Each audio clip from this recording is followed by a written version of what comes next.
ಕಂಗನಾ ರಾಣಾವತ್ ರೈತ ಹೋರಾಟಗಾರರ ಬಗ್ಗೆ ಲಘುವಾಗಿ ಮಾತನಾಡಿದ್ರು. ಹಾಗಾಗಿ ನಾನು ಆಕೆಯ ಕೆನ್ನೆಗೆ ಬಾರಿಸಿದ್ದೇನೆ ಅಂತ.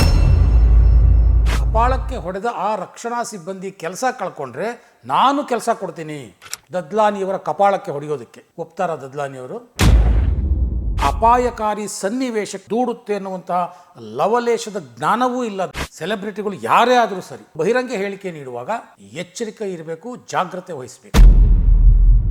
ಸ್ನೇಹಿತರೆ ನಮಸ್ಕಾರ, ನಾನು KVN ಸ್ವಾಮಿ, ಹೊಸದೆಂತ ಡಿಜಿಟಲ್ ಚಾನೆಲ್ನ ಕಾರ್ಯಕಾರಿ ಸಂಪಾದಕ. ಇವತ್ತು ನಾನೊಂದು ಅಪಾಯಕಾರಿ ವಿದ್ಯಮಾನದ ಬಗ್ಗೆ, ಆತಂಕಕಾರಿ ಬೆಳವಣಿಗೆಯ ಬಗ್ಗೆ ನನ್ನ ಅನಿಸಿಕೆಯನ್ನು ನಿಮ್ಮ ಮುಂದೆ ಹಂಚಿಕೊಳ್ಳೋದಕ್ಕೆ ಬಂದಿದ್ದೇನೆ. ಕಂಗನಾ ರಾಣಾವತ್ ಬಾಲಿವುಡ್ ಚಿತ್ರನಟಿ, ಇತ್ತೀಚೆಗಷ್ಟೇ ಮಂಡಿ ಲೋಕಸಭಾ ಕ್ಷೇತ್ರದಿಂದ ಗೆದ್ದು BJPಯಿಂದ ಸಂಸದರಾಗಿರುವಂತಹ ಜನಪ್ರತಿನಿಧಿ.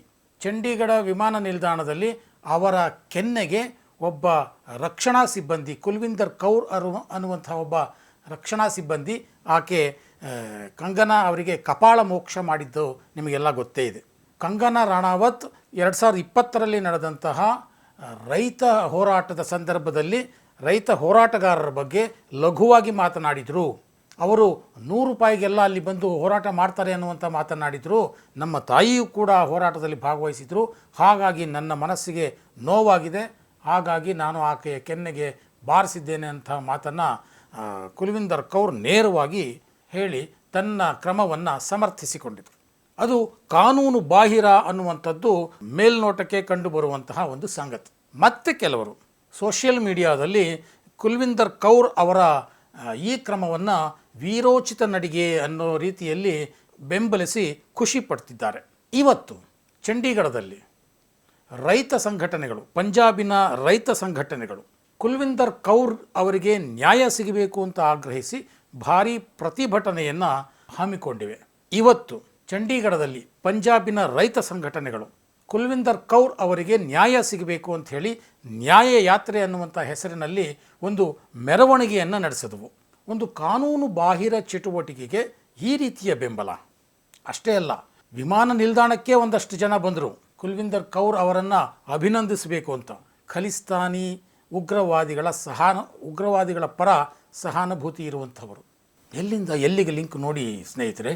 ಅದು ಬಿಡಿ, ಬಾಲಿವುಡ್ನ ಖ್ಯಾತ ಸಂಗೀತ ನಿರ್ದೇಶಕ ವಿಶಾಲ್ ದದ್ಲಾನಿ ಭಾರಿ ಖುಷಿ ಪಟ್ಬಿಟ್ರು.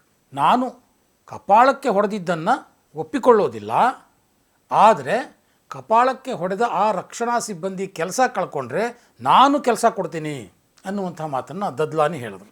ಇದು ಎಂತಹ ಅಪಾಯಕಾರಿ ಸನ್ನಿವೇಶಕ್ಕೆ ಭಾರತವನ್ನು ದೂಡುತ್ತೆ ಅನ್ನುವಂತಹ ಲವಲೇಶದ ಜ್ಞಾನವೂ ಇಲ್ಲ ದದ್ಲಾನಿಯವರಿಗೆ. ಕುಲ್ವಿಂದರ್ ಕೌರ್ ಅವರಿಗೆ ಕಾರಣ ಇದೆ, ಹಾಗೆ ಹೊಡೆಯೋದಕ್ಕೆ ಅವರ ಹಿಂದೆ ಸಾಕಷ್ಟು ಬಲವಾದ ಕಾರಣ ಇದೆ ಅನ್ನುವಂಥ ವಾದವನ್ನು ಈ ದದ್ಲಾನಿ ಥರದವರು ಮಂಡಿಸ್ತಾ ಇದ್ದಾರೆ. ಯಾವುದೇ ವ್ಯಕ್ತಿ ಯಾವುದೇ ರೀತಿಯ ತಪ್ಪು ಮಾಡೋದಕ್ಕೆ ಕಾರಣ ಇದ್ದೇ ಇರುತ್ತೆ. ಅದೇ ವಾದವನ್ನು ಕಂಗನಾ ರಾಣಾವತ್ ಅವರ ಮೇಲೆ ನಾವು ಅಪ್ಲೈ ಮಾಡೋದಾದರೆ, ಕಂಗನಾ ರಾಣಾವತ್ ಆ ರೀತಿ ಹೇಳಿಕೆ ಕೊಡೋದಕ್ಕೆ ಕಂಗನಾ ರಾವತ್ಗೂ ಕಾರಣ ಇತ್ತಲ್ವಾ? ಕಾರಣಗಳು ಎಲ್ಲರಿಗೂ ಇರುತ್ತವೆ, ಆದರೆ ನಾವು ಏನು ಮಾಡಿದ್ವಿ ಅನ್ನೋದು ಭಾಳ ಮುಖ್ಯ. ದದ್ಲಾನಿಯವರಿಗೆ ನಾನು ಒಂದು ಪ್ರಶ್ನೆಯನ್ನು ಕೇಳಬೇಕು, ಅಥವಾ ಅವರು ಈ ಪ್ರಶ್ನೆಗೆ ಉತ್ತರ ಕೊಡ್ತಾರೋ ಇಲ್ವೋ ಗೊತ್ತಿಲ್ಲ. ದದ್ಲಾನಿಯವರು ಸಂಗೀತ ನಿರ್ದೇಶಕರು. ಒಬ್ಬ ಯುವ ಗಾಯಕರನ್ನು ಅವರು ಕರೀತಾರೆ, ಹಾಡಪ್ಪ ಅಥವಾ ಹಾಡಮ್ಮ ಅಂತಾರೆ.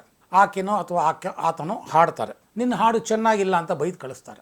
ಆ ಯುವ ಗಾಯಕ ಅಥವಾ ಗಾಯಕಿಗೂ ಒಂದು ಕಾರಣ ಸಿಕ್ತು, ದದ್ಲಾನಿಯವರ ಕಪಾಳಕ್ಕೆ ಹೊಡೆಯೋದಕ್ಕೆ. ಒಪ್ತಾರ ದದ್ಲಾನಿಯವರು? ಒಪ್ತಾರ? ಇಂಥ ಘಟನೆಗಳನ್ನು ಸಮರ್ಥಿಸುವಾಗ, ಇಂಥ ಘಟನೆಗಳ ಬಗ್ಗೆ ಪ್ರತಿಕ್ರಿಯೆ ನೀಡುವಾಗ ಮುಂದಿನ ಸನ್ನಿವೇಶಗಳು ಯಾವ ರೀತಿ ಅನ್ಫೋಲ್ಡ್ ಆಗುತ್ತೆ ಅನ್ನೋ ಒಂಥರ ಕನಿಷ್ಠ ಜ್ಞಾನ ಇರಬೇಕು. ಅದರಲ್ಲೂ ಸಮಾಜದಲ್ಲಿ ಪ್ರತಿಷ್ಠಿತರು, ಸೆಲೆಬ್ರಿಟಿಗಳು ಅನ್ನುವಂಥವರು ಆಡುವ ಒಂದೊಂದು ಮಾತು ಕೂಡ ಸಮಾಜದ ಮೇಲೆ ಯಾವ ರೀತಿ ಪರಿಣಾಮ ಬೀರ್ತವೆ. ಕಂಗನಾ ರಾಣಾವತ್ ಕೂಡ ಒಬ್ಬ ಸೆಲೆಬ್ರಿಟಿ, ಆಕೆಯ ಮಾತುಗಳು ಸಹ ಸಮಾಜದ ಮೇಲೆ ಪರಿಣಾಮ ಬೀರುತ್ತೆ. ಆಕೆಯೂ ಸಹ ಹಿಂದೆ ಹಲವಾರು ವಿವಾದಿತ ಹೇಳಿಕೆಗಳನ್ನು ನೀಡಿರುವಂಥವರೇ. ಸೆಲೆಬ್ರಿಟಿಗಳು ಯಾರೇ ಆದರೂ ಸರಿ, ಅವರು ಹೇಳಿಕೆ ನೀಡುವಾಗ, ಅದರಲ್ಲೂ ಬಹಿರಂಗ ಹೇಳಿಕೆ ನೀಡುವಾಗ ಸ್ವಲ್ಪ ಎಚ್ಚರಿಕೆ ಇರಬೇಕು, ಜಾಗ್ರತೆ ವಹಿಸಬೇಕು. ಹೇಳಿಕೆಗಳಿಗೆ ಪ್ರತಿ ಹೇಳಿಕೆ ಕೌಂಟರ್ ಆಗಬಹುದು, ಆದರೆ ಯಾವುದೇ ಹೇಳಿಕೆಗೆ ಒಂದು ಹಿಂಸಾತ್ಮಕವಾದಂತಹ ಪ್ರತಿಕ್ರಿಯೆ ಎಷ್ಟರ ಮಟ್ಟಿಗೆ ಸರಿ, ಅದನ್ನು ಸಮರ್ಥಿಸೋದು ಇನ್ನೆಷ್ಟು ಸರಿ, ಅದು ಇನ್ನೂ ಘೋರ ಅಪರಾಧ. ಇದು ಪ್ರಜಾಪ್ರಭುತ್ವ. ಯಾವುದೇ ಒಬ್ಬ ವ್ಯಕ್ತಿಯ ನಡವಳಿಕೆ ಅಥವಾ ಒಂದು ಸರ್ಕಾರದ ಕಾರ್ಯಯೋಜನೆಗಳು ಸರಿ ಇಲ್ಲ ಅಂದಾಗ ಅದನ್ನು ಟೀಕಿಸುವ ಹಕ್ಕು ಎಲ್ಲರಿಗೂ ಇದೆ. ಅದು ವಿದ್ಯಾರ್ಥಿ ಸಂಘಟನೆಗಳ ಹೋರಾಟ ಇರ್ಬೋದು, ರೈತ ಸಂಘಟನೆಗಳ ಹೋರಾಟ ಇರ್ಬೋದು, ರಾಜಕೀಯ ಪಕ್ಷಗಳ ಹೋರಾಟ ಇರ್ಬೋದು, ಅಥವಾ ಯಾವುದೇ ಸಾಮಾಜಿಕ ಸಂಘಟನೆಗಳ ಹೋರಾಟ ಇರ್ಬೋದು, ಕನ್ನಡ ಪರ ಸಂಘಟನೆಗಳ ಹೋರಾಟ ಇರ್ಬೋದು. ಯಾರೇ ಆದರೂ ತಮಗೆ ಸರಿ ಇಲ್ಲ ಅನಿಸಿದ್ದರ ವಿರುದ್ಧ ಪ್ರತಿಭಟಿಸುವ ಹಕ್ಕು ಎಲ್ಲರಿಗೂ ಇದೆ ಈ ಪ್ರಜಾಪ್ರಭುತ್ವದಲ್ಲಿ. ಭಾರತದಲ್ಲಿ ಅಷ್ಟರ ಮಟ್ಟಿಗೆ ಅಭಿವ್ಯಕ್ತಿ ಸ್ವಾತಂತ್ರ್ಯ ಈಗಲೂ ಸಹ ಜೀವಂತವಾಗಿದೆ. ಆ ಪ್ರತಿಭಟನೆಗಳು ಒಮ್ಮೊಮ್ಮೆ ಅತಿರೇಕಕ್ಕೆ ಹೋಗೋದು ಉಂಟು. ಯಾವ ರೀತಿ? ತಮಗಾಗದ ನಾಯಕರನ್ನು ಘೇರಾವ್ ಮಾಡೋದು, ತಮಗಾಗದ ನಾಯಕರ ಮೇಲೆ ಚಪ್ಪಲಿ ಎಸೆಯೋದು, ತಮಗಾಗದ ನಾಯಕರಿಗೋ ಅಥವಾ ಯಾವುದೋ ವ್ಯಕ್ತಿಗೆ ಮಸಿ ಬಳಿಯೋದು, ತಮ್ಮ ಹೋರಾಟದ ತಾತ್ವಿಕತೆಯ ಪ್ರದರ್ಶನಕ್ಕಾಗಿ ಬೋರ್ಡ್ಗಳನ್ನು ಕಿತ್ತಿ ಎಸೆಯೋದು, ಇದೆಲ್ಲವೂ ಒಂದು ಹೋರಾಟದ ಭಾಗವಾಗಿ ಬಿಟ್ಟಿದೆ. ಅವೆಲ್ಲವೂ ಕಾನೂನಿಗೆ ವಿರುದ್ಧವೇ. ಆದರೂ ಹೋರಾಟಗಾರರ ಮನೋಭಾವವನ್ನು ಅರ್ಥ ಮಾಡಿಕೊಂಡು, ಅವರ ಭಾವನೆಯನ್ನು ಅರ್ಥ ಮಾಡಿಕೊಂಡು ಇಂಥ ಹೋರಾಟಗಳ ಮೇಲೆ ಹಾಕಿರುವಂಥ ಕೇಸುಗಳನ್ನು ಆಯಾಯ ಸರ್ಕಾರಗಳು ಕಾಲಕಾಲಕ್ಕೆ ವಾಪಸ್ ತಗೊಳ್ತಾ ಬಂದಿವೆ. ಇಂಥ ಘಟನೆಗಳು ಇಡೀ ದೇಶದಲ್ಲಿ ಸಾಕಷ್ಟು ಇವೆ. ಆದರೆ ಈ ಎಲ್ಲ ಘಟನೆಗಳಿಗೂ ಕಂಗನಾ ರನಾವತ್ಗೆ ಕಪಾಳ ಮೋಕ್ಷ ಆದಂತಹ ಘಟನೆಗಳಿಗೂ ಒಂದು ಪ್ರಮುಖವಾದ ವ್ಯತ್ಯಾಸವನ್ನು ನಾವು ಗಮನಿಸಬೇಕು ಸ್ನೇಹಿತರೆ. ಇಲ್ಲಿ ಕಂಗನಾ ರನಾವತ್ ಮೇಲೆ ಹಲ್ಲೆ ಮಾಡಿದ ವ್ಯಕ್ತಿ ಸಾರ್ವಜನಿಕರಿಗೆ ರಕ್ಷಣೆ ಕೊಡುವಂತಹ CISF ಸಿಬ್ಬಂದಿ, ಸೆಂಟ್ರಲ್ ಇಂಡಸ್ಟ್ರಿಯಲ್ ಸೆಕ್ಯೂರಿಟಿ ಫೋರ್ಸ್ನ ಸಿಬ್ಬಂದಿ. ಸಾರ್ವಜನಿಕರಿಗೆ ರಕ್ಷಣೆ ಕೊಡಬೇಕು ಅಂತಲೇ ಅವರನ್ನು ಸರ್ಕಾರ ನಿಯೋಜಿಸಿದೆ. ಅಂಥವರೇ ಸಾರ್ವಜನಿಕರ ಮೇಲೆ ಹಲ್ಲೆ ಮಾಡಿಬಿಟ್ರೆ ಇದನ್ನು ಯಾವ ರೀತಿ ಸಮರ್ಥನೆ ಮಾಡ್ಕೊಳ್ತೀರಿ? ಇದು ಯಾವ ಮಟ್ಟಕ್ಕೆ ಹೋಗುತ್ತೆ ಮುಂದೆ? ದದ್ಲಾನಿ ಅವರು ಹಲವಾರು ಸೆಲೆಬ್ರಿಟಿಗಳ ಜೊತೆ ಕೆಲಸ ಮಾಡ್ತಿರ್ತಾರೆ. ಸೆಲೆಬ್ರಿಟಿಗಳ ರಕ್ಷಣೆಗೆ ಒಂದಷ್ಟು ಜನ ಸರ್ಕಾರ ನೇಮಿಸಿರುತ್ತೆ ಸೆಕ್ಯೂರಿಟಿ ವ್ಯಕ್ತಿಗಳನ್ನು.